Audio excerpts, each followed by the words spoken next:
This episode teaches us how to follow center rules.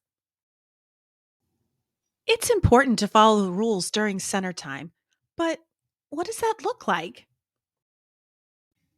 When your teacher is talking, make sure that you have a calm body and have your eyes on the teacher. Also, when you're working, make sure that you're on task. At your center, make sure that you're using the materials correctly. Make sure that when you are working, you're quiet so that other students can concentrate and do their work too. Sometimes you might have to share with someone at a station.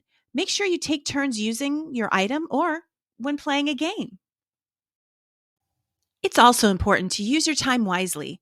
Don't have any distractions around you when you're working. Finally, when it's time to clean up, make sure you put everything away before you move on. Now that we've learned to follow the rules during center time, let's see if you can identify what the students are doing right. Hmm, I wonder what this boy is doing right. What do you think?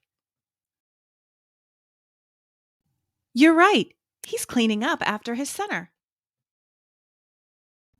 Hmm, I wonder what this girl is doing right. What do you think?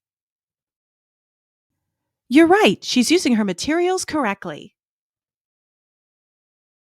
Hmm, I wonder what they're doing right. What do you think? You're right. They're taking turns sharing. I hope that you liked this lesson on center time rules. Don't forget to check out my channel for more lessons. Don't forget to like and subscribe to learn more.